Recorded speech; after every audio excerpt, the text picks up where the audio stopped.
తెలంగాణలో బహుజన రాజ్యం పెట్టబోతున్నది, కౌలు రైతులకు సంక్షేమ నిధి పెట్టబోతున్నది.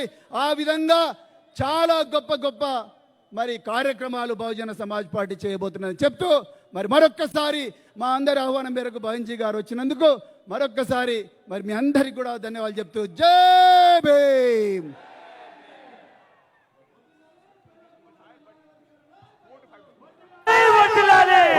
बहन कुमारी मायावती गारी नायकत्व वर्दिलाले वर्दिलाले वोट हमारा राज तुम्हारा नहीं चलेगा नहीं चलेगा वोट हमारा राज वर्दिलाले बहन कुमारी मायावती गारी नायकत्व वर्दिलाले वर्दिलाले वर्दिलाले बहन कुमारी मायावती गारी नायकत्व वर्दिलाले वर्दिलाले वर्दिलाले बहन कुमारी मायावती गारी नायकत्व वर्दिलाले वर्दिलाले बहन जी आप संघर्ष करो, हम आपके साथ हैं. बहन जी आप संघर्ष करो, हम आपके साथ हैं.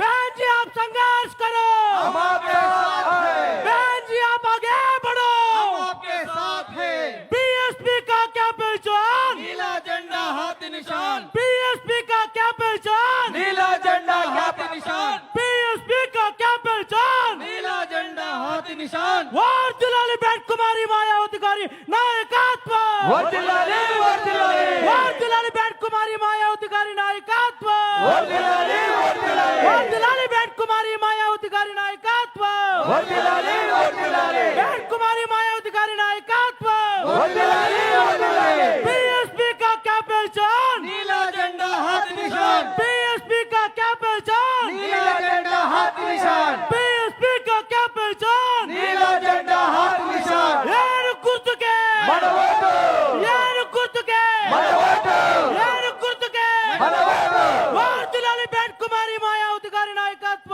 वर्दिलाले वर्दिलाले वर्दिलाले बहन कुमारी मायावती गारी नायकत्व वर्दिलाले वर्दिलाले वर्दिलाले भावी भारत प्रधानी बहन कुमारी मायावती गारी नायकत्व वर्दिलाले वर्दिलाले भावी भारत प्रधानी बहन कुमारी मायावती गारी नायकत्व वर्दिलाले वर्दिलाले वर्दिलाले बहन कुमारी मायावती गारी नायकत्व वर्दिलाले वर्दिलाले बीएसपी का क्या पहचान, नीला झंडा हाथ निशान. बीएसपी का क्या पहचान, नीला झंडा हाथ निशान. वर्दिलाले बहन कुमारी मायावती गारी नायकत्व वर्दिलाले वर्दिलाले वर्दिलाले बहन कुमारी मायावती गारी नायकत्व वर्दिलाले वर्दिलाले वोट हमारा राज तुम्हारा नहीं चलेगा नहीं चलेगा वोट हमारा राज तुम्हारा नहीं चलेगा नहीं चलेगा वोट हमारा राज तुम्हारा नहीं चलेगा नहीं चलेगा वर्दिलाले बहन कुमारी मायावती गारी नायकत्व वर्दिलाले वर्दिलाले वर्दिलाले बहन कुमारी मायावती गारी नायकत्व वर्दिलाले वर्दिलाले बहन जी आप संघर्ष करो,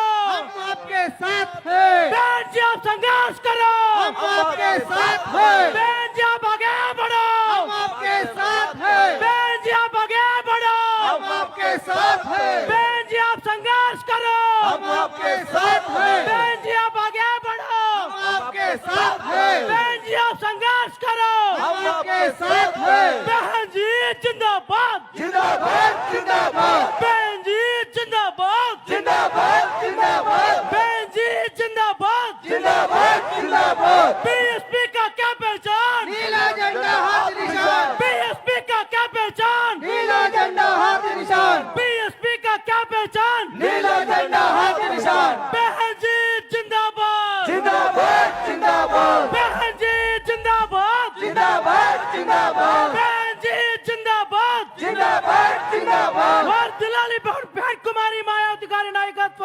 वर्दिलाले वर्दिलाले बहन कुमारी मायावती गारी नायकत्व वर्दिलाले वर्दिलाले बहन कुमारी मायावती गारी नायकत्व वर्दिलाले वर्दिलाले बहन जी जिंदाबाद, जिंदाबाद जिंदाबाद बहन जी जिंदाबाद, जिंदाबाद जिंदाबाद बहन जी जिंदाबाद, जिंदाबाद जिंदाबाद बहन जी जिंदाबाद, जिंदाबाद जिंदाबाद बीएसपी का क्या पहचान, नीला झंडा हाथ निशान. बहन जी जिंदाबाद, जिंदाबाद जिंदाबाद बहन जी आप आगे बढ़ो, हम आपके साथ हैं. बहन जी संघर्ष करो, हम आपके साथ हैं. बहन जी संघर्ष करो, हम आपके साथ हैं. बहन जी आप संघर्ष करो, हम आपके साथ हैं. बहन जी आप आगे बढ़ो, हम आपके साथ हैं. बहन जी जिंदाबाद, जिंदाबाद जिंदाबाद. बहन जी जिंदाबाद, जिंदाबाद जिंदाबाद. बहन जी जिंदाबाद, जिंदाबाद जिंदाबाद. वर्दिलाले बहन जी बीएसपी मैदान में. में बीएसपी मैदान में, सर्वजन सम्मान में बीएसपी मैदान में।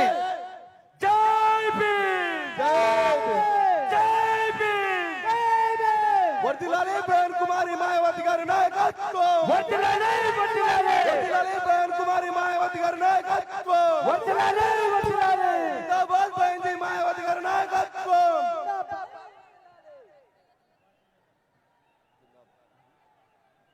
జిందాబాద్, జిందాబాద్. మిత్రులారా, ఒక్కసారి అందరూ నిలబడి మన జాతీయ అధ్యక్షురాలు ఉక్కు మహిళ ఈ దేశంలో సామాజిక న్యాయం కోసం సర్వం త్యాగం చేసి మన కోసం పోరాడుతున్న భావి భారత ప్రధాని బహన్జీ కుమారి మాయావతి గారిని దయచేసి ఒక్కసారి గట్టిగా చప్పట్లతో స్వాగతం పలకాలని కోరుకుంటున్నా. జోర్సే.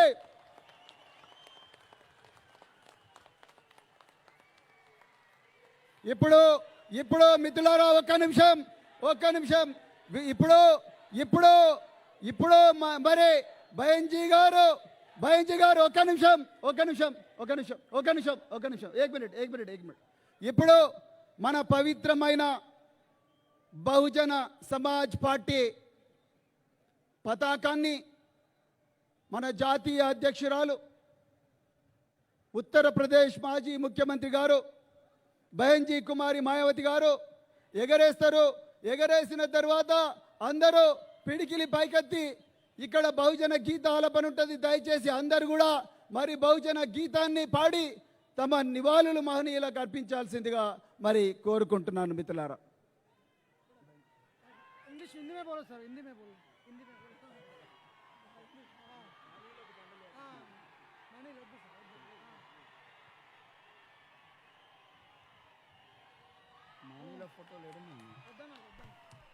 బహుజన రాజ్యం సాధిస్తం, సాధిస్తం, మేం సాధిస్తం.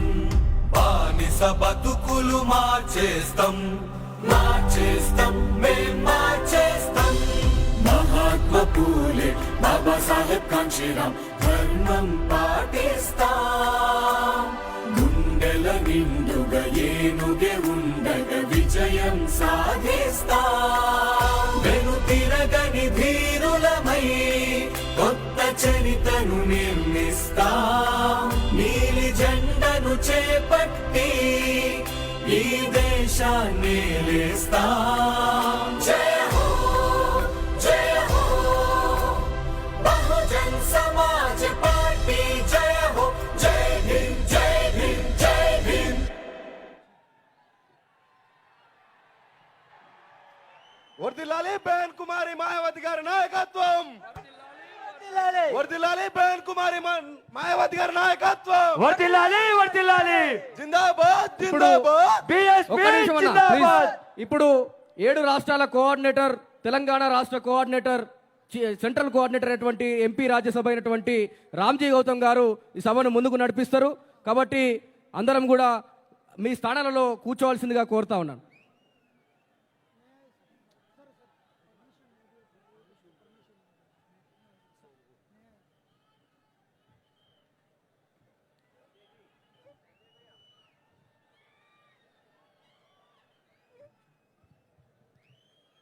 देश में सामाजिक परिवर्तन की महानायिका, बहुजन समाज पार्टी की राष्ट्रीय अध्यक्ष, देश के सबसे बड़े राज्य उत्तर प्रदेश की 4 बार मुख्यमंत्री रहीं, पूर्व सांसद, आयरन लेडी आदरणीय बहन जी से विनम्र आग्रह करता हूं कि आप हम सबको दिशा निर्देश देने की कृपा करें. आदरणीय बहन जी.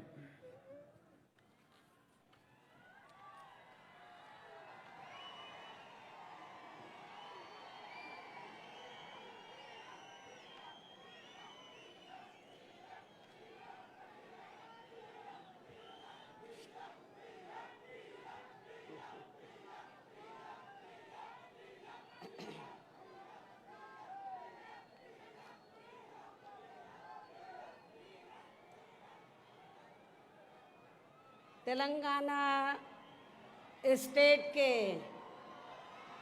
कोने कोने से आए हुए बीएसपी के सभी छोटे बड़े पदाधिकारी, कार्यकर्ता, केंद्रीय व स्टेट कोऑर्डिनेटर, स्टेट अध्यक्ष एवं जनप्रतिनिधिगण, आप लोग अपने छोटे मोटे साधनों से चलकर मुझे सुनने के लिए यहाँ भारी संख्या में पहुँचे हैं, तो उसके लिए मैं आप सभी लोगों का हार्दिक दिल से आभार प्रकट करती हूँ। और अब मैं आपके तेलंगाना स्टेट एवं यहाँ की आम जनता तथा विशेषकर SC, ST, OBC, मुस्लिम, ईसाई व अन्य धार्मिक अल्पसंख्यक समाज के लोगों के हितों में कुछ जरूरी बातें रखूं, लेकिन उससे पहले यहाँ मैं देश में समय समय पर जन्मे अपने उन सभी महान संतों, गुरुओं व महापुरुषों में भी खासकर महात्मा ज्योतिबा फूले, छत्रपति शाहू जी महाराज, नारायणा गुरु, पेरियार जी, बाबा साहब डॉक्टर भीमराव अंबेडकर एवं मान्यवर श्री कांशीराम जी आदि को भी पूरे तहे दिल से नमन करती हूँ,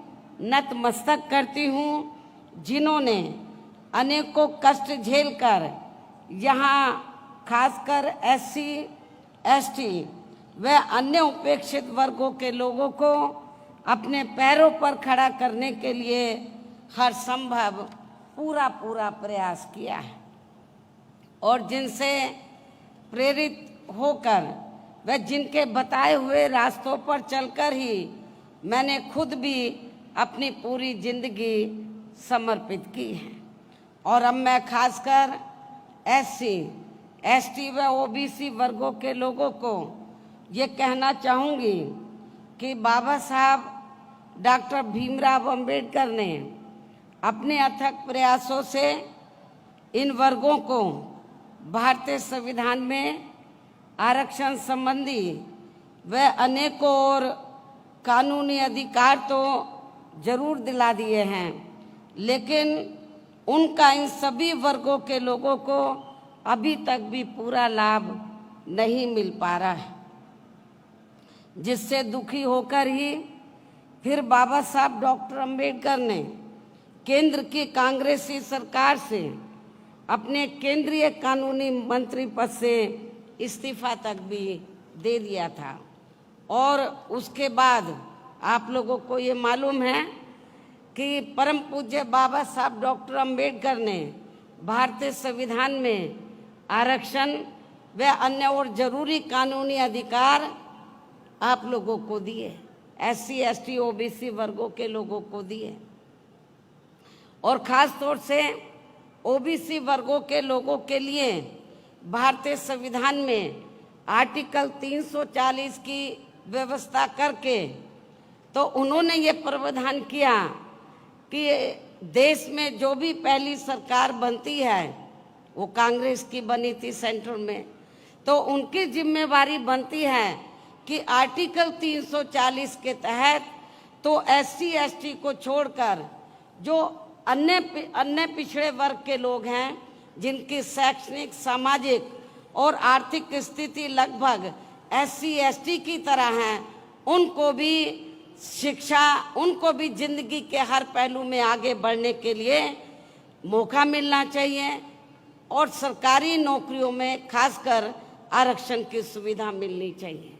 बाबा साहब डॉक्टर अंबेडकर जब पहले कानून मंत्री बने, आज़ाद भारत की जब पहली सरकार बनी उसमें कानून मंत्री बने, तो बाबा साहब डॉक्टर अंबेडकर ने तो उस समय पंडित जवाहरलाल नेहरू एंड कंपनी के लोगों को, केंद्र की सरकार को ये कहा कि SC, ST का जो रिजर्वेशन कोटा है वो समय से पूरा होना चाहिए। और इनके अलावा जो अन्य पिछड़े वर्ग के लोग हैं तो आप कमीशन बैठाएं। आर्टिकल 340 के तहत कमीशन बैठाकर जो जातियां छूट गई हैं उनको भी आरक्षण की सुविधा दें, उनको भी कानूनी अधिकार दें जिंदगी के हर पहलू में आगे बढ़ने के लिए। लेकिन कांग्रेस ने उस समय, केंद्र की सरकार ने, पंडित जवाहरलाल नेहरू ने बाबा साहब की बात नहीं मानी और जो उन्होंने आपको सरकारी नौकरियों में आरक्षण का कोटा दिया तो उसको भी पूरा नहीं किया और ना ही अति पिछड़े वर्ग के लोगों को आरक्षण की सुविधा दी और उसके लिए ना ही कोई कमीशन बैठाया। तो तब फिर बाबा साहब डॉक्टर अंबेडकर ने ये सोचकर अपने कानूनी मंत्री पद से इस्तीफा दे दिया कि जब मेरी बात नहीं मानी जा रही है, मैं अपने लोगों को कानूनी अधिकारों का फायदा नहीं दिला सकता हूं, तो मुझे इस पद पर बैठने का कोई नैतिक अधिकार नहीं है। उन्होंने कानूनी मंत्री पद से इस्तीफा दे दिया था और उसके बाद फिर वे अपने इन सभी वर्गों के लोगों को भाईचारे के आधार पर संगठित करने तथा केंद्र व राज्यों की भी राजनीतिक सत्ता की मास्टर चाबी इन्हें खुद अपने हाथों में लेने के लिए पूरे जी जान से लग गए थे। बाबा साहब डॉक्टर अंबेडकर इस्तीफा देने के बाद चुप नहीं बैठे थे। उन्होंने फिर ये फैसला लिया कि इन लोगों को मैं भाईचारे के आधार पर संगठित करूंगा और इनको इस लायक बनाऊंगा कि ये केंद्र और राज्यों में राजनीतिक सत्ता की मास्टर चाबी खुद अपने हाथों में लें और उसके जरिए जो कानूनी अधिकार मैंने दिए हैं उनका लाभ ये अपने लोगों को दें। लेकिन दुख की बात यह है, उनके ज़्यादा दिन, परम पूज्य बाबा साहब डॉक्टर भीमराव अंबेडकर के ज़्यादा दिन जीवित ना रहने की वजह से वे अपने इस मकसद में अपने जीते जी कामयाब नहीं हो सके। इतना ही नहीं बल्कि इनकी देहांत के बाद इन वर्गों में से स्वार्थी किस्म के लोगों की वजह से काफ़ी समय तक इनकी ये मूवमेंट आगे नहीं बढ़ सकी। किंतु इन वर्गों के लोगों को मान्यवर श्री कांशी राम जी का बहुत बहुत आभारी होना चाहिए, जिनके त्याग तपस्या व अथक प्रयासों से फिर बाबा साहब डॉक्टर भीमराव अंबेडकर की ये मूवमेंट बामसेफ, DS4 व BSP के राजनीतिक मंच के जरिए काफ़ी कुछ आगे बढ़ी है और उनके जीते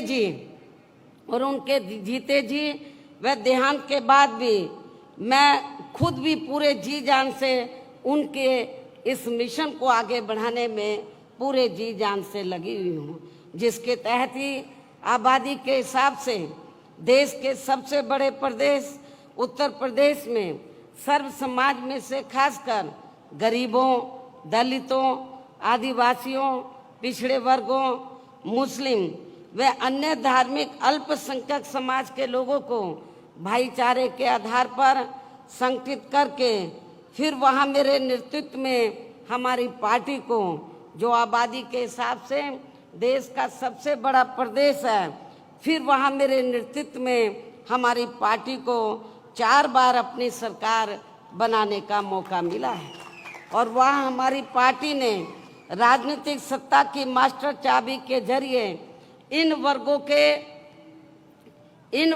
के लोगों को कानूनी अधिकारों का पूरा लाभ दिया है। उनके विकास व उत्थान के लिए अनेकों ठोस कदम उठाए गए। कानून व्यवस्था को सख्त करके उन्हें स्वाभिमान की जिंदगी बसर करने का भी मौका दिया गया है।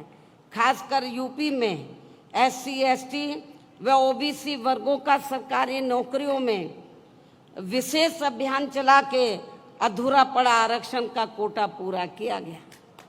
इनको व अन्य सभी समाज के गरीब एवं बेरोजगार लोगों को भी दूसरी पार्टियों की सरकारों की तरह उन्हें बेरोजगारी भत्ता न देकर सीधे तौर पर रोटी रोजी के साधन भी उपलब्ध कराए हैं।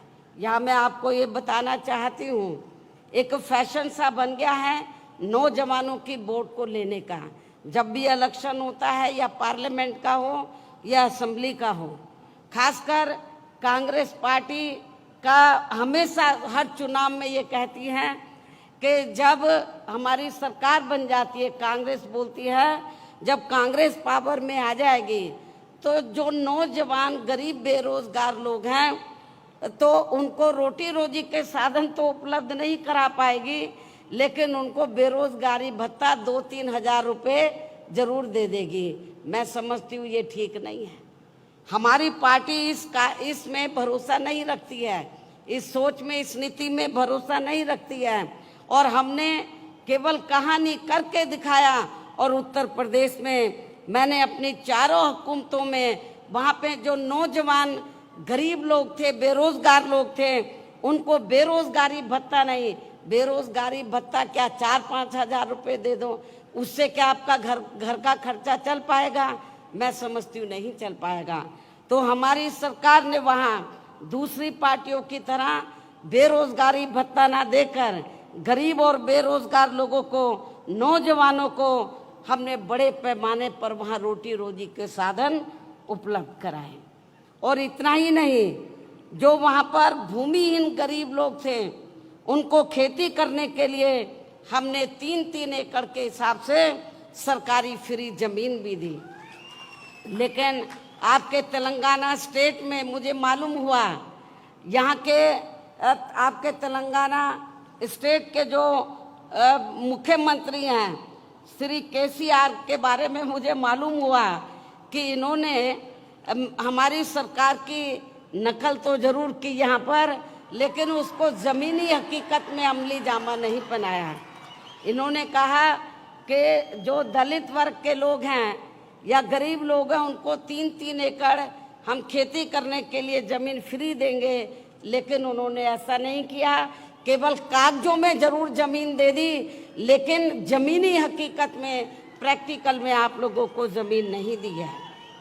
हमने उत्तर प्रदेश में सरकारी खर्चे से गरीब आवासीनों के पक्के मकान बना कर दिए। जिनके पास अपने घर नहीं थे, सरकारी पैसे से हमने पक्के मकान बना कर दिए। और इतना ही नहीं, जो SC/ST वर्ग के लोग जिन्होंने बैंकों से कर्जा लिया हुआ था अपने छोटे मोटे काम के लिए और वो पैसा नहीं, कर्जा अदा नहीं कर पाए थे, हमने सरकार के पैसे से उनका कर्जा अदा किया, कर्जे से मुक्त उनको कराया हमने। ऐसे अनेकों और भी महत्वपूर्ण फैसले लिए गए जिससे इनकी काफ़ी हद तक आर्थिक स्थिति मजबूत हुई है। साथ ही डॉक्टर अंबेडकर ग्राम विकास योजना व मान्यवर श्री कांशीराम जी शहरी विकास योजना के तहत गांवों व शहरों में रहने वाले दलितों एवं अन्य उपेक्षित वर्गों के लोगों की बस्तियों को भी सभी जरूरी सुविधाओं से जोड़ा है, जिनकी जातिवादी सरकारों में चलते यहाँ हर स्तर पर काफ़ी ज़्यादा उपेक्षा की गई है।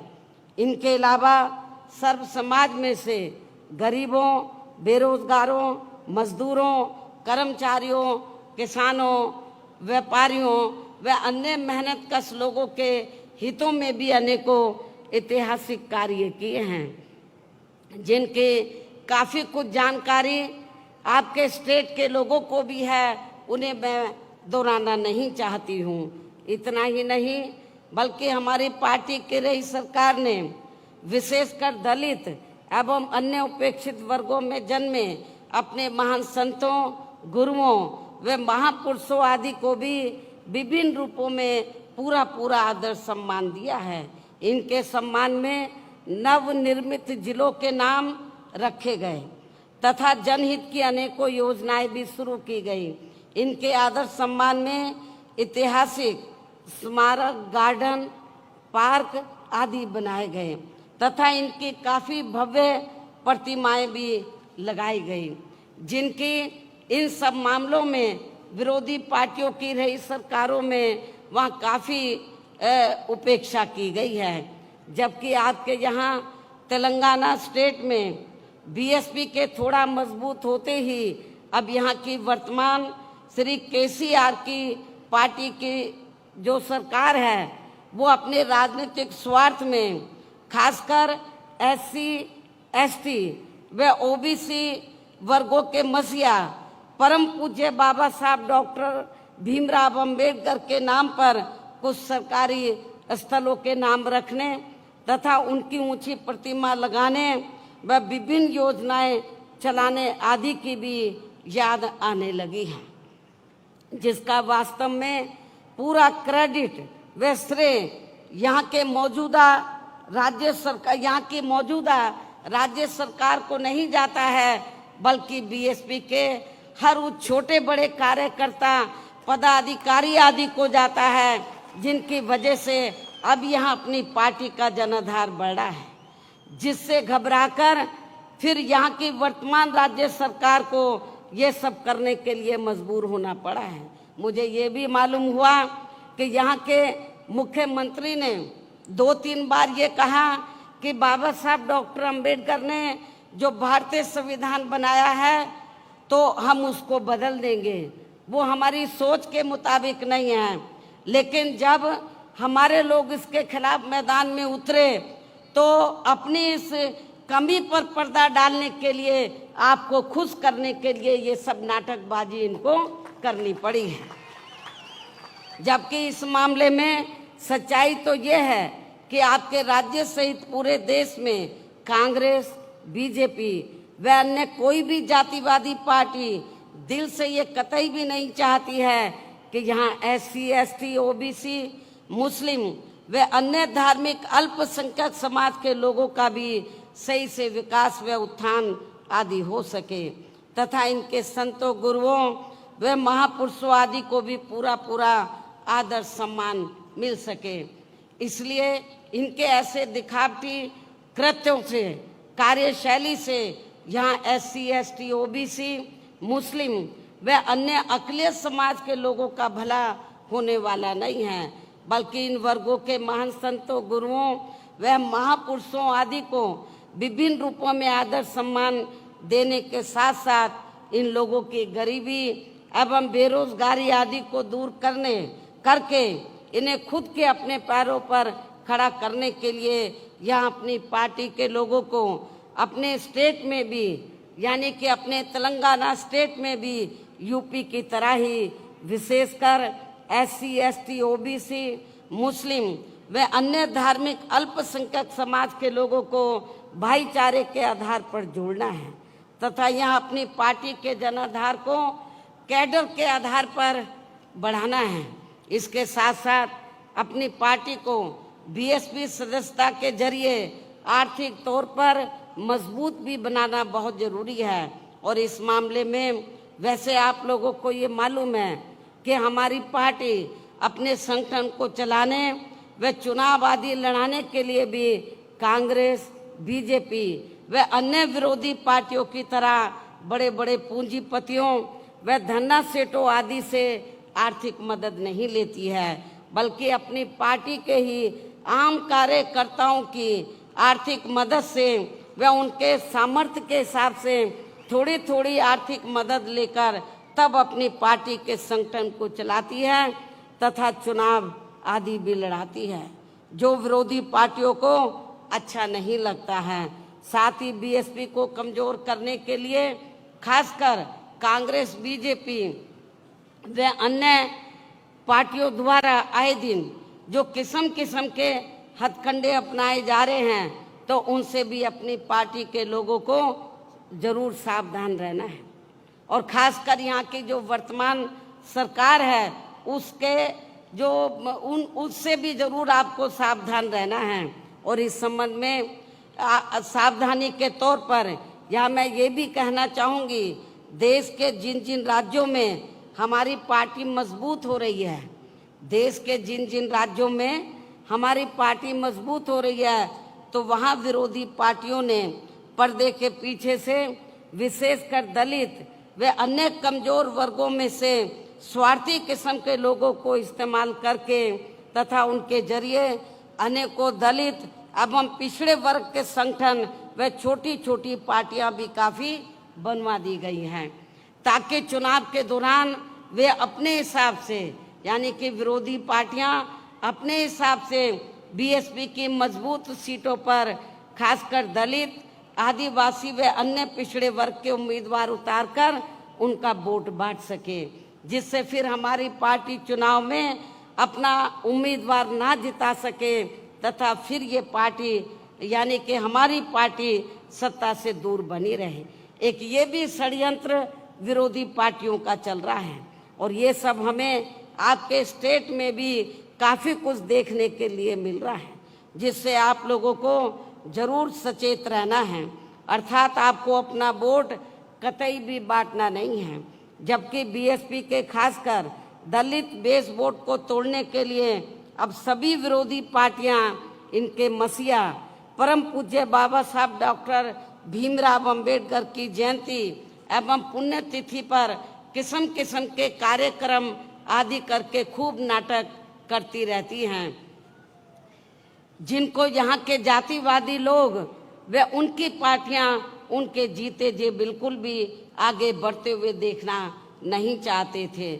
और खासकर देश की सबसे पुरानी पार्टी कांग्रेस पार्टी ने तो बाबा साहब डॉक्टर भीमराव अंबेडकर जी को, जिन्होंने देश का संविधान बनाया है, उनको भारत रत्न की उपाधि तक से भी सम्मानित नहीं किया था।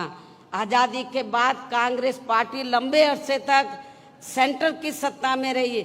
हमारे लोगों ने आंदोलन किया, मांग की कि बाबा साहब डॉक्टर अंबेडकर को भारत रत्न की उपाधि से सम्मानित किया जाए, लेकिन कांग्रेस ने आप लोगों की इस डिमांड को नहीं माना और कांग्रेस ने सत्ता में रहते हुए अपनी सत्ता में यानी कि कांग्रेस जब सेंटर में थी तो सत्ता में रहते हुए बाबा साहब को भारत रत्न की उपाधि से सम्मानित नहीं किया था। इतना ही नहीं बल्कि केंद्र में रही इसी कांग्रेस पार्टी की सरकार में ही पिछड़े वर्ग की आरक्षण से संबंधित मंडल कमीशन की रिपोर्ट आ गई थी, जिसे भी इनकी सरकार ने लागू नहीं किया था। तब फिर बीएसपी ने अपने अथक प्रयासों से केंद्र में रही श्री बीपी सिंह की सरकार से उनसे इसे ये कह के लागू करवाया था। उस समय जब श्री बीपी सिंह की सरकार सेंटर में बनी उनके नेतृत्व में, तो हमारी पार्टी के पहली बार कुछ मेंबर पार्लियामेंट जीत कर आए थे। खाता खुला था पार्लियामेंट में और मैं भी मेंबर पार्लियामेंट बनी थी, लोकसभा में मैं चुनकर आई थी। तो उस समय श्री बीपी सिंह ये चाहते थे कि मान्यवर श्री कांशीराम जी को उन्होंने कहा कि हम ये चाहते हैं कि आपकी पार्टी सरकार में शामिल हो और हम मायावती को जो आप चाहे हम बड़ी मिनिस्ट्री देने के लिए तैयार हैं। लेकिन हमने मान्यवर श्री कांशीराम जी ने श्री बीपी सिंह को ये कहा कि हमें आपके मंत्रालय कोई भी नहीं चाहिए, हमें केवल 2 काम चाहिए आपसे। एक तो बाबा साहब डॉक्टर अंबेडकर को भारत रत्न की उपाधि से आप सम्मानित कर दो और दूसरा जो मंडल कमीशन की रिपोर्ट जो कांग्रेस ने ठंडे बस्ते में डाली है उसको लागू कर दो, हमें आपका मंत्रालय नहीं चाहिए। श्री बीपी सिंह जी ने हमारी इस 2 बातों को माना, शर्तों को, और तभी फिर उनकी ही सरकार में बाबा साहब डॉक्टर भीमराव अंबेडकर को भी भारत रत्न की उपाधि से सम्मानित किया गया था। इसके साथ साथ कांग्रेस पार्टी ने इनको लोकसभा, आप लोगों को ये मालूम है कि कांग्रेस ने तो बाबा साहब डॉक्टर भीमराव अंबेडकर को उनके खिलाफ और सभी हिंदूवादी ताकतों को इकट्ठा करके कांग्रेस पार्टी ने बाबा साहब को लोकसभा में जीतकर सीधा नहीं जाने दिया था। इतना ही नहीं बल्कि बाबा साहब के देहांत के बाद इनकी मूवमेंट को आगे बढ़ाने के लिए अपनी पूरी जिंदगी समर्पित करने वाले बीएसपी के जन्मदाता एवं संस्थापक मान्यवर श्री कांशीराम जी के देहांत होने पर उस समय केंद्र में रही कांग्रेस पार्टी की सरकार ने उनके सम्मान में एक दिन के लिए भी राष्ट्रीय शोक घोषित नहीं किया था, राष्ट्रीय झंडे नहीं झुकाए थे। हालांकि इन सब मामलों में बीजेपी व अन्य विरोधी पार्टियां भी कोई कम नहीं रही हैं, जो अब सरकारी कार्यों को भी अधिकांश प्राइवेट सेक्टर को ही देकर इनके आरक्षण को ही धीरे धीरे खत्म करने में लगी हैं, क्योंकि प्राइवेट सेक्टर में अभी तक भी इनके लिए अलग से कोई आरक्षण की व्यवस्था नहीं की गई है। खासकर SC व ST के कर्मचारियों को अब पदोन्नति में आरक्षण का भी पूरा लाभ नहीं मिल पा रहा है। इसके साथ ही अपने अपने राजनीतिक स्वार्थ में इन वर्गों के लिए केंद्रीय व राज्य स्तर पर घोषणाएं तो खूब की जा रही हैं, लेकिन जमीनी हकीकत में उनका बहुत कम लाभ ही इन्हें मिल पा रहा है। कहने का तात्पर्य ये है कि पूरे देश में अब इन वर्गों के लोगों को ऐसी सभी विरोधी पार्टियों के कतई भी बहकावे में नहीं आना है। और आप लोगों को यहाँ की जो वर्तमान राज्य सरकार है, तो वो तो आप लोगों को गुमराह करने के लिए तो नंबर 1 पर है, किस्म किस्म के नाटक करने में माहिर है, लेकिन आप लोगों को इनके बहकावे में बिल्कुल भी नहीं आना है। और इन्हें अपनी केवल आप लोगों को केवल अपनी एकमात्र हितैषी पार्टी BSP को ही मजबूत बनाकर उसे कामयाब बनाना है, जो कहने में बहुत कम व कार्य करके दिखाने में ही ज़्यादा विश्वास रखती है। अर्थात BSP की कथनी व करनी में कभी कोई अंतर नहीं होता है, यानी कि BSP जो कहती है उसे करके भी दिखाती है। आप लोगों को ये मालूम है, यूपी में 4 बार हमारी सरकार बनी। हमने सरकार बनाने से पहले जब हम चुनाव में गए, असेंबली के चुनाव में, हमने दूसरी पार्टियों की तरह कोई अपना मैनिफेस्टो जारी नहीं किया। हमने कहा हम पावर में आ जाएंगे तब हम अपना मैनिफेस्टो जारी करेंगे, हम क्या करना चाहते हैं। हमने 4 बार कोई अपना मैनिफेस्टो जारी नहीं किया, और जब सत्ता में आ गए फिर हमने बता दिया कि हम क्या करना चाहते हैं। इन्हीं जरूरी बातों के साथ ही अब मैं आप लोगों से यही कहना चाहती हूँ कि यहाँ आपके तेलंगाना स्टेट में जब भी विधानसभा के आम चुनाव होते हैं, आप लोगों को मालूम है कुछ महीने का बाकी बचे हैं, तो तब फिर यहाँ आपको अपने स्टेट में भी अपनी पार्टी को सत्ता में लाने का हर संभव पूरा प्रयास करना है। लोग उसके बाद लोकसभा के आम चुनाव होंगे। लोकसभा आम चुनाव में भी आपको अपने प्रदेश से पार्टी के ज़्यादा से ज़्यादा सांसद जिता कर लाने हैं, मेंबर पार्लियामेंट जिता कर लाने हैं। वैसे आज आपकी ये जो भीड़ है और भीड़ के जोश को भी देखकर मुझे ऐसा जरूर लग रहा है कि इस बार आप लोग अपने प्रदेश से लोकसभा का आम चुनाव बाद में होगा, लेकिन लोकसभा आम चुनाव के साथ साथ विधानसभा जो पहले विधानसभा का आम चुनाव होगा, तो विधानसभा आम चुनाव में भी अपनी पार्टी का यहाँ बेहतर रिजल्ट जरूर लाएंगे तथा अपनी पार्टी की यहाँ हर हालत में जरूर सरकार बनाएंगे। यहाँ अपनी पार्टी की हर हालत में या जरूर सरकार बनाएंगे, और सरकार बनने पर फिर यहाँ आपको पार्टी की ओर से मुख्यमंत्री हर मामले में काबिल व मिशनरी कार्यकर्ता को ही बनाया जाएगा। ये भी मैं आपको बताना चाहती हूँ। अर्थात फिर आपके स्टेट का आज मैं एडवांस में डिक्लेयर भी कर रही हूँ, आपको बता भी रही हूँ, घोषित भी कर रही हूँ। अर्थात जब हमें यह सरकार बनाने का मौका मिलता है तो फिर आपके स्टेट का मुख्यमंत्री यहाँ BSP के स्टेट अध्यक्ष श्री RS प्रवीण कुमार को ही बनाया जाएगा, जो अपनी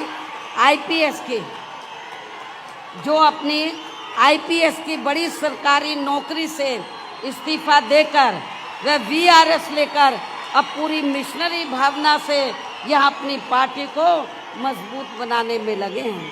मुझे पूरा भरोसा है कि ये इस पद पर आसीन होकर फिर यूपी की तरह ही यहाँ अपने लोगों का हर स्तर पर प्राथमिकता के आधार पर पूरा ध्यान रखेंगे। इसके साथ ही ये यूपी की तरह ही यहाँ अपने संतों, गुरुओं व महापुरुषों आदि को भी पूरे दिल से आदर सम्मान देंगे। और इसके लिए आपके केंद्रीय स्टेट कोऑर्डिनेटर श्री रामजी गौतम भी मेरे दिशा निर्देशन में यहाँ के स्थानीय लोगों के साथ मिलकर अपनी पार्टी के जनाधार को बढ़ाने में व आर्थिक तौर पर मजबूती देने में भी पूरे जी जान से लगे हैं। मुझे ये मालूम है कि हमारे स्टेट के प्रेसिडेंट के साथ साथ यहाँ पर लोकल जो स्टेट कोऑर्डिनेटर हैं वो भी यहाँ पार्टी को मजबूत बनाने में पूरे जी जान से लगे हैं। उनसे भी मैं यहाँ कहना चाहूँगी कि वे यहाँ के स्टेट में होने वाले विधानसभा आम चुनाव, पहले विधानसभा का आम चुनाव होगा कुछ ही महीने में, यहाँ आपके स्टेट में होने वाले विधानसभा आम चुनाव व इसके बाद लोकसभा आम चुनाव में भी अपनी पार्टी का बेहतर रिजल्ट लाने में अपना पूरा योगदान देंगे। तन मन धन से पार्टी को मजबूत बनाएंगे। ये मेरी यहाँ के जो पार्टी के जो वरिष्ठ लोग हैं और हमारे केंद्रीय स्टेट कोऑर्डिनेटर हैं उनसे मेरी पुरजोर अपील है। आप सभी लोगों से, कार्यकर्ताओं से भी, सभी छोटे बड़े पदाधिकारियों से भी अपील है कि कोई भी काम कठिन नहीं होता है, लेकिन आपकी इच्छा शक्ति होनी चाहिए। आप ये तहिया कर लें कि हमें यहाँ की वर्तमान स्टेट गवर्नमेंट को हमें सत्ता से बाहर करना है। जो ये सपना देख रहे हैं कि हम बाबा साहब का संविधान बदल देंगे, आप लोगों को संविधान, आप लोगों को इस लायक उनको नहीं छोड़ना कि वो संविधान बदलने के लायक हो। उनको सत्ता से बाहर करके आप लोगों को सत्ता पर काबिज होना होगा। आपको मेहनत करनी होगी। यूपी में भी वहाँ के लोगों ने बहुत मेहनत की। आप लोगों को ये मैं बताना चाहती हूँ कि आप लोगों को लगता होगा कि यूपी में बीएसपी अब थोड़ा कमज़ोर क्यों हो रही है। बीएसपी कमज़ोर नहीं हो रही है। वहाँ पर जब तक उत्तर प्रदेश में बैलेट पेपर से चुनाव होता रहा, हमारी पार्टी का जनाधार आगे बढ़ा, बराबर बढ़ा है। और जब से चुनाव ईवीएम से हो रहा है तो समझ में नहीं आ रहा हमारा वोट कहाँ चला गया है। तो उसमें काफ़ी हेरा फेरी की है, धांधली ये की जा, पहले कांग्रेस करती थी, अब बीजेपी कर रही है, स्थानीय पार्टी भी कर रही हैं। लेकिन जब ये लोग ईवीएम में धांधली करते हैं, कभी कभी धांधली करने वाले लोग जिनको ये इस्तेमाल करते हैं, कभी कभी उनका सिस्टम फेल भी हो सकता है। इसलिए आप लोगों को ठंडे होकर नहीं बैठना है। तो चाहिए ईवीएम से कराएं, कुछ भी करें, आप लोगों को हर प्रकार की तैयारी करके तो यहाँ पर अपनी सरकार बनाना बहुत ज़रूरी है। आप लोगों को मालूम है यहाँ की कुछ स्थानीय समस्याएं थी। जब आंध्र प्रदेश आपसे, आपका पड़ोसी स्टेट है, तो जब ये तेलंगाना उसी का हिस्सा था, तो तेलंगाना के लोग ये स्ट्रगल कर रहे थे, इस क्षेत्र के लोग, कि उनका अलग से स्टेट बनना चाहिए। बहुजन समाज पार्टी पहली पार्टी थी जिसने पार्लियामेंट में पूरी दमदारी से आवाज़ उठाई और ये कहा कि तेलंगाना अलग से स्टेट बनना चाहिए। और इसके समर्थन में हमने पूरी तैयारी के साथ जब बिल आया तो हमने पूरा सपोर्ट किया, उसके समर्थन में वोट दिया। इसलिए मैं आपको ये कहना चाहती हूँ कि आपके तेलंगाना में जो वीकर सेक्शन के लोग हैं, दलित, आदिवासी, पिछड़े वर्ग के लोग बड़ी तादाद में हैं। आदिवासी लोगों की हालत काफ़ी ज़्यादा खराब है, दलितों की भी हालत काफ़ी ज़्यादा खराब है, पिछड़ों की भी। नौजवान लोग इधर बेरोजगार हैं, यहाँ पर भर्ती होती है, धांधली होती है, भर्ती में घपला होता है। और जब लोग आवाज़ उठाते हैं तो उनकी आवाज़ को दबाने का पूरा प्रयास किया जाता है। हमारे लोग जब मैदान में आते हैं, स्ट्रगल करते हैं, तब ये जांच बिठाते हैं। ये लोग नहीं चाहते कि आप लोगों को रोटी रोजी के साधन मिले। आप लोगों की जो अन्य स्थानीय समस्याएं हैं उनका समाधान हो, ये लोग बिल्कुल नहीं चाहते हैं। चाहे कांग्रेस हो, बीजेपी हो या यहाँ की स्थानीय पार्टियां हो, वो बिल्कुल नहीं चाहती हैं कि यहाँ पर जो दबे कुचले लोग हैं, वीकर सेक्शन के लोग हैं, अपने पैरों पर खड़े हों। तो मेरी आप लोगों से यही अपील है कि आप लोग यदि चाहते हैं मान सम्मान की ज़िंदगी बसर करना, स्वाभिमान की ज़िंदगी बसर करना, अपने पैरों पे खड़ा होना चाहते हैं, अपने संतों, गुरुओं और महापुरुषों को यूपी की तरह आदर सम्मान देना चाहते हैं। आप लोग जुर्म जाति से निजात पाना चाहते हैं। कितना बुरा हाल है अपने लोगों का। एक IAS ऑफिसर जाके बिहार में नौकरी करता है, उसकी हत्या कर दी जाती है और उसके बाद जो हत्या में शामिल होता है वहाँ के वर्तमान राज्य सरकार उसको रिहा कर देती है, लेकिन यहाँ का आपका मुख्यमंत्री चुप रहता है और कुछ आवाज नहीं उठाता है। BSP ने इसके खिलाफ आवाज उठाई। ये गलत हो रहा है, लेकिन यूपी में हमने जो दबे कुचले लोग थे, जो पिछड़े वर्ग के लोग थे, उनको पूरा न्याय दिया, उनके ऊपर जुर्म जाति नहीं होने दी।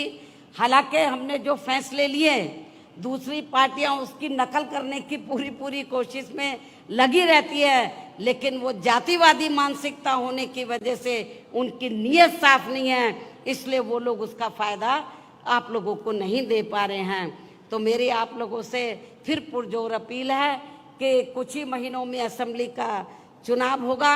आप लोग चुनाव से पहले अपने संगठन को मजबूत करें, पार्टी के जनाधार को बढ़ाएं, खास तौर से वीकर सेक्शन में, माइनॉरिटीज में, और जो अपर कास्ट में से गरीब लोग हैं, मेहनत कश लोग हैं, उनको भी तैयार करें, सर्व समाज को जोड़ें, बहुत बड़ी ताकत बनाएं, जनाधार को बढ़ाएं, और ताकि आप लोगों की अपनी सरकार बने। इसी उम्मीद के साथ अब मैं आप लोगों का और ज़्यादा समय न लेते हुए आप लोगों से यही रजा लेती हूँ। जय भीम, जय भारत।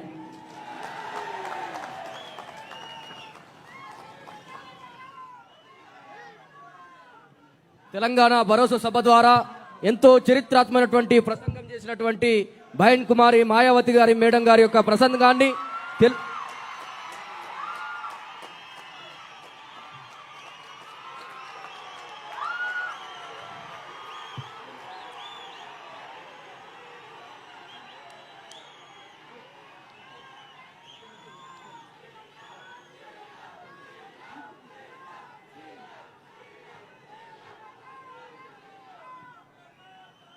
ఎంతో చరిత్రాత్మకమైనటువంటి ప్రసంగాన్ని తెలుగులో అనువాదం చేయడానికి మన రాష్ట్ర ఉపాధ్యక్షులు దాగిళ్ల దయానందరావు గారు వారి మేడం గారి యొక్క ప్రసంగాన్ని తెలుగులో అనువాదం చేస్తారు.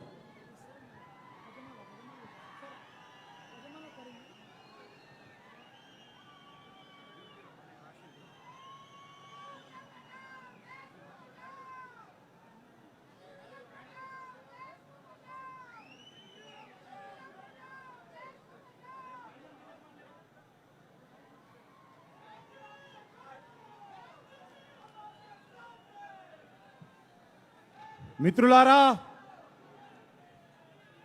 తెలంగాణలోని రాష్ట్ర నాయకులు, జిల్లా నాయకులు, అసెంబ్లీ నాయకులు, ఈ యొక్క తెలంగాణ రాష్ట్రం నుంచి తరలి వచ్చిన అశేష జనానికి నా యొక్క శుభాభివందనాలు తెలియజేస్తున్నాను.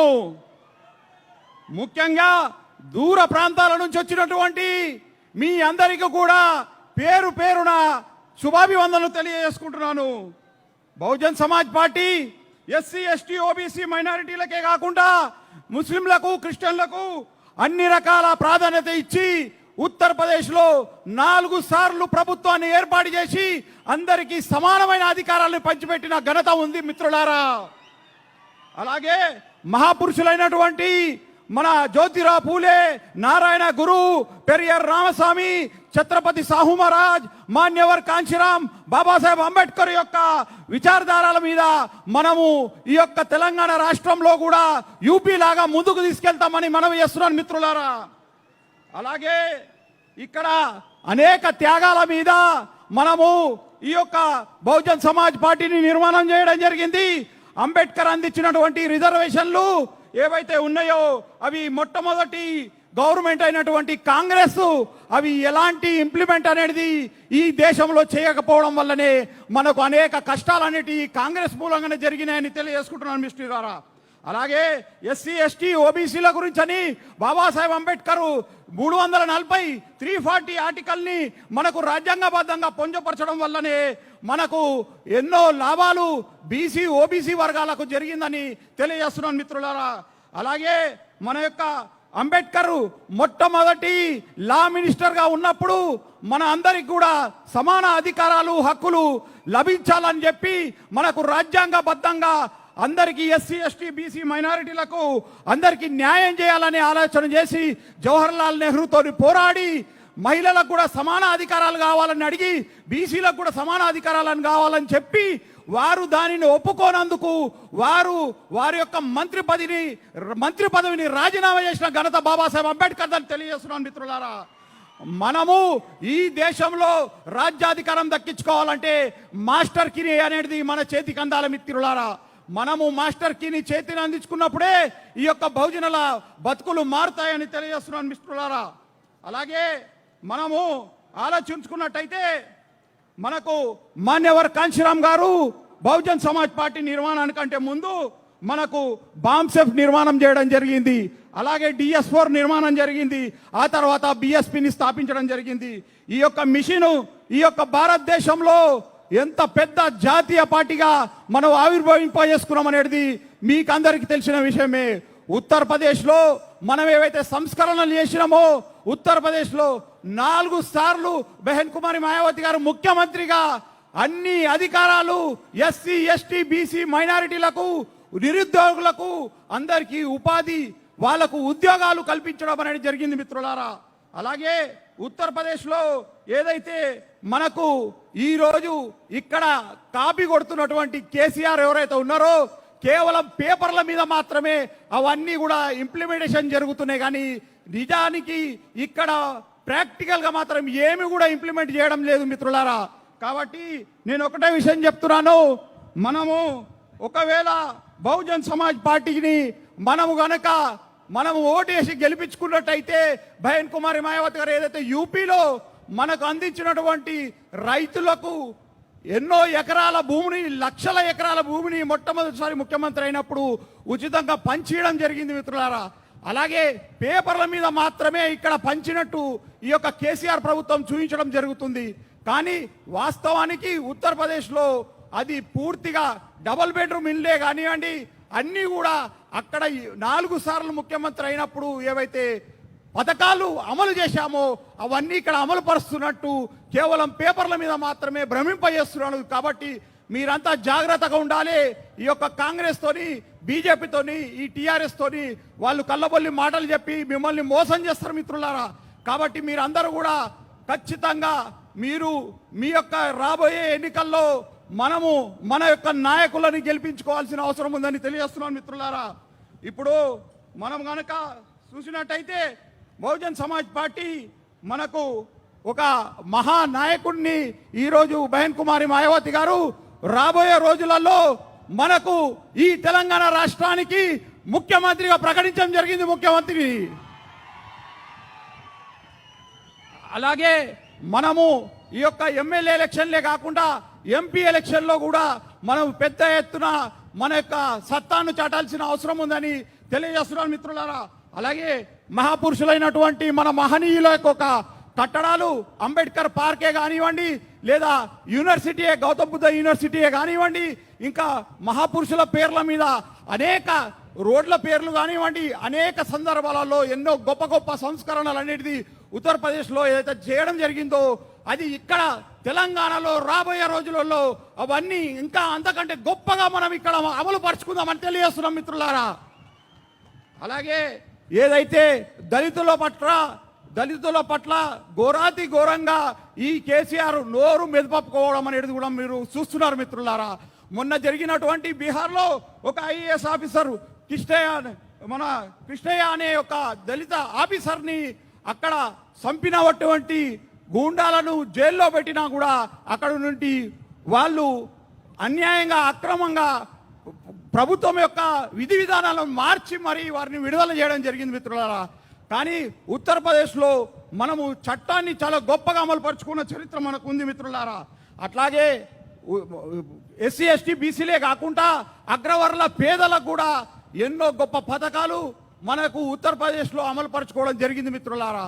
కాబట్టి మీ అందరికీ మనవి చేస్తున్నాను, మీరంతా కూడా రాబోయే రోజులలో బహుజన్ సమాజ్ పార్టీని మహాపురుషుల యొక్క విచారధారాన్ని ముందుకు తీసుకెళ్లి ఈ యొక్క దేశంలోనే జాతీయ పార్టీ అయినటువంటి బహుజన్ సమాజ్ పార్టీని తెలంగాణ నుంచి నాంది పలకడం జరుగుతుందని తెలియజేస్తున్నాం మిత్రులారా.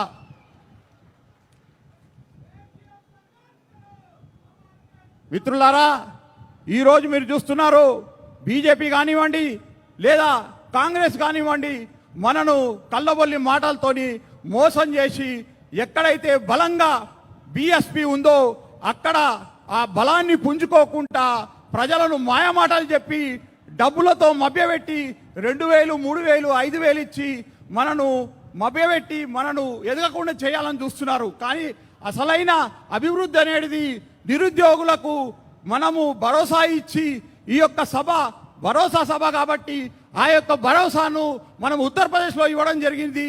మీకు ఇక్కడ కూడా తెలంగాణలో అదే భారస్వామ్యం కలిగించి రాబోయే రోజులలో సత్తాన్ని చాడతామని తెలియజేస్తున్నాను మిత్రులారా. కాబట్టి మీరంతా కూడా బహుజన్ సమాజ్ పార్టీకి పెద్ద ఎత్తున మద్దతు తెలిపి బహన్ కుమారి మాయావతికి కూడా పెద్ద ఎత్తున మీరు ఒక్కసారి హర్షధ్వానాలతో వారికి కృతజ్ఞతలు తెలియజేయాలని తెలియజేస్తున్నాను మిత్రులారా. జై భీమ్, జై భారత్. ఇప్పుడు కాబోయే ప్రధానమంత్రి బహన్ కుమారి మాయావతి మేడం గారికి తెలంగాణ రాష్ట్ర కాబోయే ముఖ్యమంత్రి డాక్టర్ ఆర్ఎస్ ప్రవీణ్ కుమార్ గారు అదే విధంగా రాష్ట్ర నాయకులంతా కూడా గజమాలతో సత్కరిస్తారు.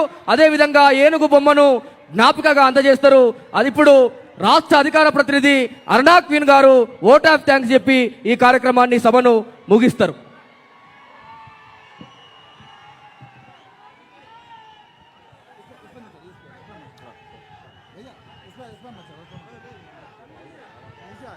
తెలంగాణ రాష్ట్ర కమిటీ తదనంతరం ఆంధ్రప్రదేశ్ రాష్ట్ర కమిటీ కూడా బహన్ కుమారి మాయావతి గారికి మేడం గారికి జ్ఞాపికను అందజేయబోతా ఉన్నారు. కాన్షీరామ్ గారు బ్రతుకున్నప్పుడు ఒక మాట చెప్పిండు,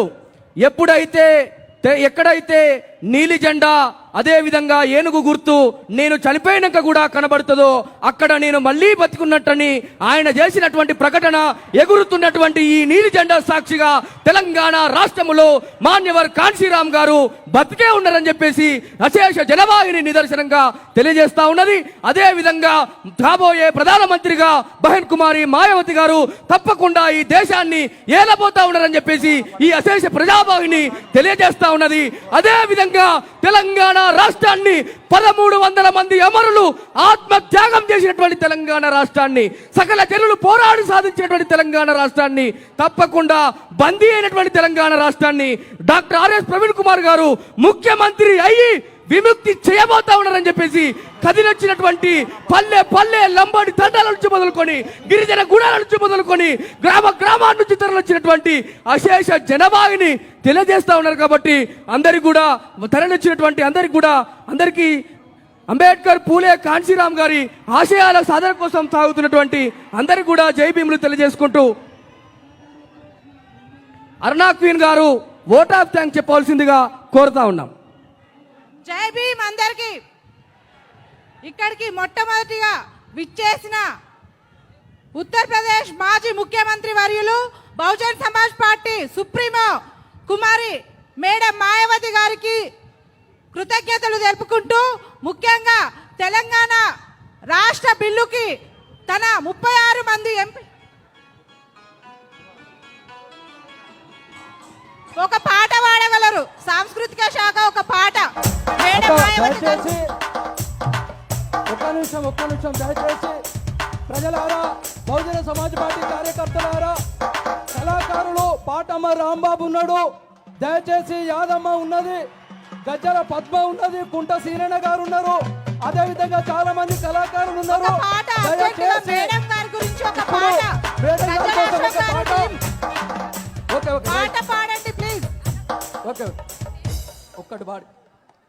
బహుజనుల సోదరి రన్న కుమారి మాయావతి బహుజన రథ సారథి రన్న కుమారి మాయావతి బహుజనుల సోదరి రన్న కుమారి మాయావతి బహుజన రథ సారథి రన్న కుమారి మాయావతి బహుజనుల సోదరి రన్న కుమారి మాయావతి బహుజన రథ సారథి రన్న కుమారి మాయావతి బహుజనుల సోదరి రన్న కుమారి మాయావతి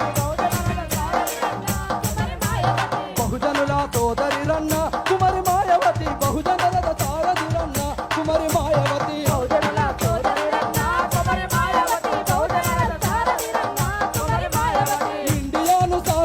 పార్టీ గుండకాయ యూపీలోన 85% జనుల ఎక్కువ చేసి ఎన్నికల గెలిసే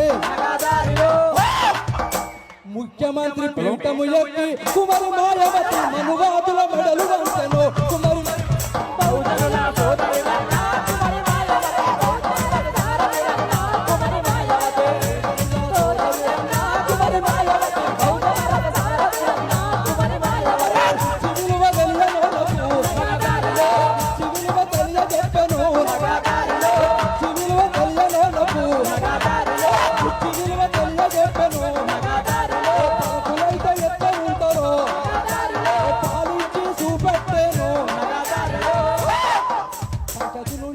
పంచాయతీ నుండి పార్లమెంటు వరకు కుమారి మాయావతి పాలకులై తీరాలన్నదో కుమారి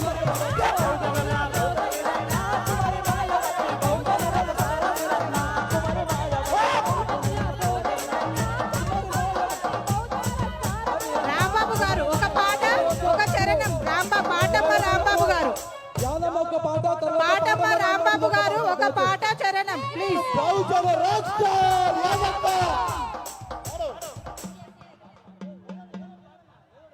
హలో హలో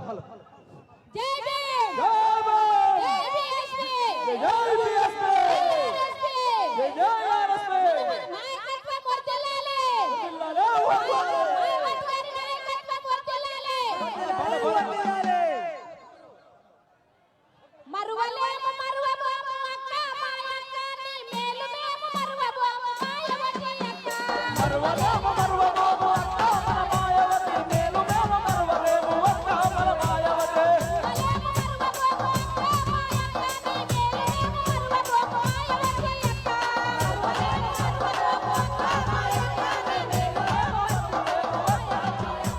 చీకటి మా బతుకులకు అక్క మాయక్క వెలుగులు చూపించినావు మాయవతి అక్క చీకటి మా బతుకులకు అక్క మాయక్క వెలుగులను చూపినావు అక్క మాయక్క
సపోర్ట్ చేసిన media print and electronic media మిత్రులకి కృతజ్ఞతలు.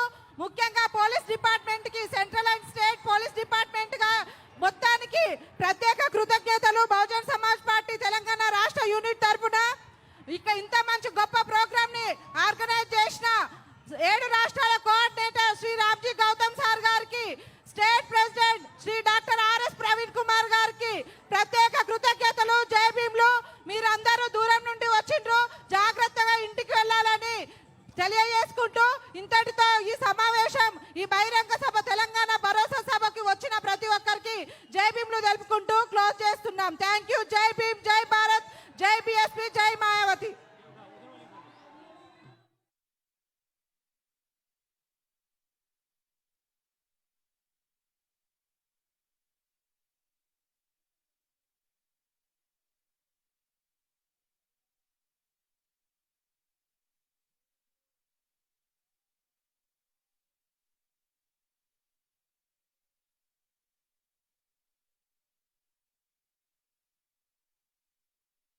మీద నీలి జెండా ఎగరేసేదాకా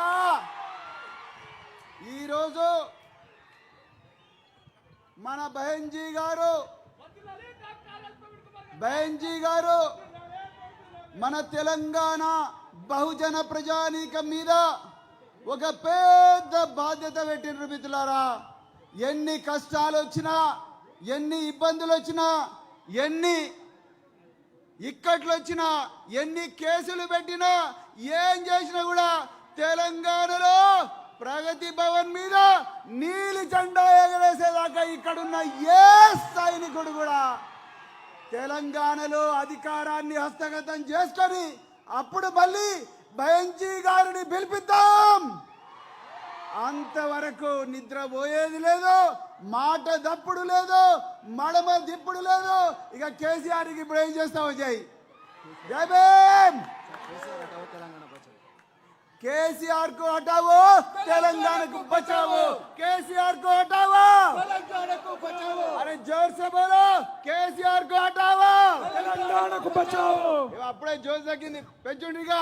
కేసీఆర్ को हटाओ, तेलंगाना बचाओ. और जोर से.